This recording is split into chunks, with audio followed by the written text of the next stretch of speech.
Hi, my name is Josh Mortesen. I am the Chief Marketing Officer for Digiseg, which is an audience data company based in Copenhagen, Denmark.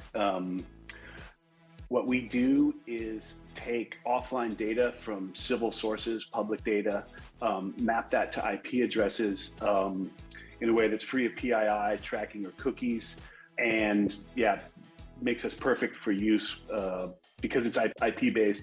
We can work with display, including iOS and Safari, video, CTV, audio, in-app, a lot of the mediums and channels that are currently not covered well because of the reliance on cookies for most targeting.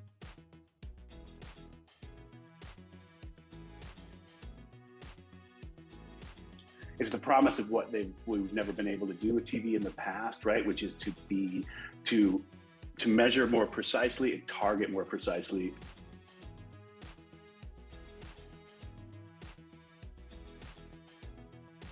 Targeting is crucial for advertising in any form, but particularly in connected television, especially now, because I think because it's sort of Wild West a little bit with CTV, targeting can help you fraud or, just making sure you're reaching a defined audience rather than just sort of sending it all out there. And when we think of targeting, we often think in terms of positive, who are we trying to reach? But another value, and especially with television advertising and more performance-driven advertising, is who are we not reaching? What audiences can we avoid by using targeting? And I think that's, when you bought TV traditionally, you're getting huge, potentially large groups of people who were never going to buy your product. And that was just the price of advertising on television. With connected TV, we can maybe separate some of those people out and focus more on people willing to or capable of buying the products or services that you're selling.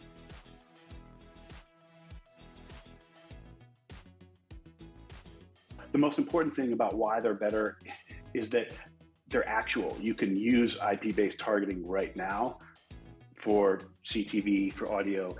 Contextual is coming, it's there, but it's still, I think, very early days for that. And so the reach is always limited. There's also the challenge that is context always the right proxy? I mean, it's probably a tired example, but I love to use it for automobiles, right? I mean, on a car site, I would say huge percentages of the traffic is aspirational. Very few people can afford that high-end German automobile, but lots of people like to look at it. So is that where you want to advertise? The context doesn't always tell you as much as you want to know. Whereas IP targeting, especially the way Digiseg does it, is we know we can determine is that ad impression or that user in the correct group.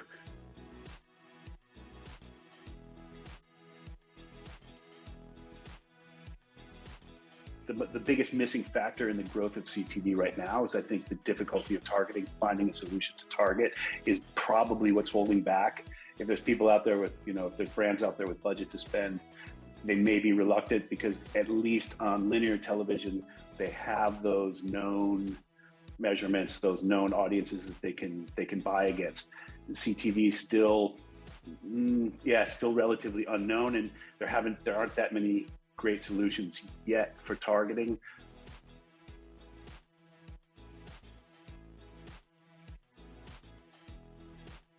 In our direct experience, what we see right away is that the ability to use targeting, to be able to match the targeting you're doing for the CTV campaign to some of the other activities you have. So what's interesting, I think, is the portability of audiences.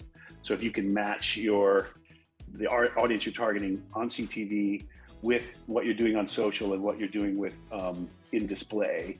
So we had a really good case recently out of Istanbul, where we were working with BMW's agency there to just really specifically target for two models. And we were using TV sort of in that classic sense of television. CTV was top of the funnel, and then we were driving people into a retargeting pool and into a social audience.